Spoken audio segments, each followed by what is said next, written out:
Well, hello there, do hope you're all well. Right, snooker fans. Right, before I go any further, let me just state my case. I like Ronnie O Sullivan as a snooker player. A brilliant snooker player. As a commentator, when he's on the TV, I think he's normally pretty crap. I think he's one of the worst out there. I'm going to do something on snooker commentators tomorrow.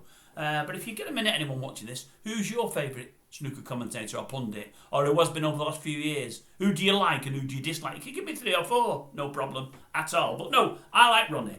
As a pundit, I think he's crap. When he talks in general about snooker and about anything else, I think he's pretty crap. I do wish he'd just keep his opinion to himself, because they change with the wind anyway, and they're always crap. So I've already said I like him. He's the greatest snooker player we've ever seen, without doubt, bar none. Absolutely brilliant. Never thought we'd ever beat Hendry, but Ronnie is another level from Hendry. Absolutely fantastic. Is he flawed? Yes, he is. Do I mind that? No, I don't. There was nobody more flawed than Alex Hurricane Higgins, my favourite player of all time. Nothing against Ronnie. I just think he should keep his mouth shut. But all I say every time I come in here and I mention Ronnie, I mention about the things he says and how much drivel he comes out with and how he absolutely does me head in. There's been more today. Well, I've read it today. Listen to this. I'll put the bins on for this. These are the things he said today. I mean, there's 2 or 3 things. It's unbelievable. I mean, we've got the World Championship on, and all we seem to be doing at this moment in time, he's talking about the Crucible, talking about the Far East, talking about money, talking about breakaway tours, and front and centre to all of those conversations is himself and Barry Hearn, who both care about himself and Barry Hearn. They care about one another. Oh, sorry, themselves, not anybody else really. Ronnie, to a little extent, does care for other snooker players, and I'd like to see them get a better deal. Less man hours, less playing journeys and more money. I get that. But he cares a lot more for himself than he does about other snooker players. And some would say, well, why would he not? And I suppose that's right. But I would say he's got plenty money. Does he need a lot more? Especially when he's telling us in the press on a day or two that he doesn't. Yet he's still angling for more. And Barry Hearn, he's not that far off death now. He's a bit older than me. Does he need more millions? What's he going to do with it? Leave it for more to their Eddie? You know, what does he need it for? I don't want him to die out. I don't wish him any bad at all. I quite like Barry Hearn in many ways.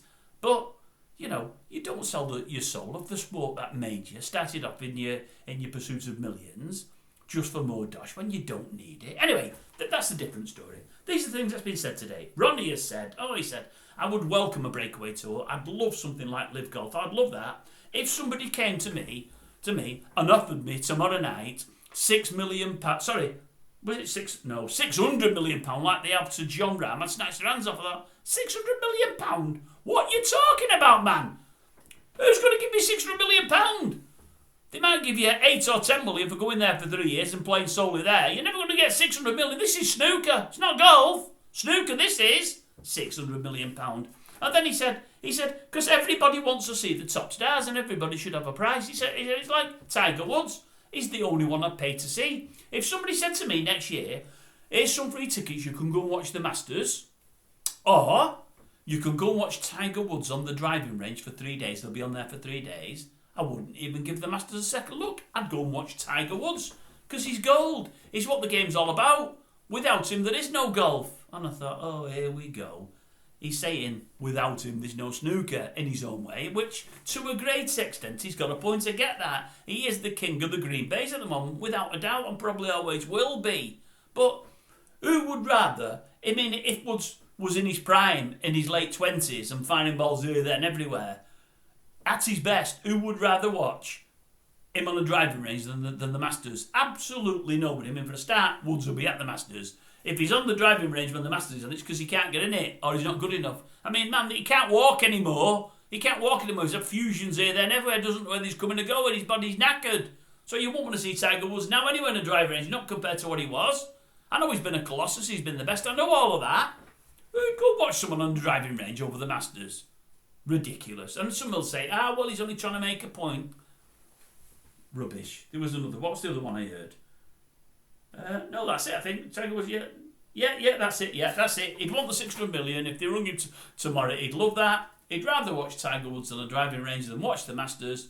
And he'd love something to happen to snooker, like Liv have done with golf. He would love a breakaway league. And I'm thinking, or a breakaway tour. And I'm thinking, well, that's great for snooker, isn't it? That's really good. You know, when they're trying to up prize money up in tournaments and whatever else, and they've worked hard for the last 10 years to turn the ship round and make it profitable, he wants a breakaway tour. I don't, honestly. Anyway, I'll leave it at that.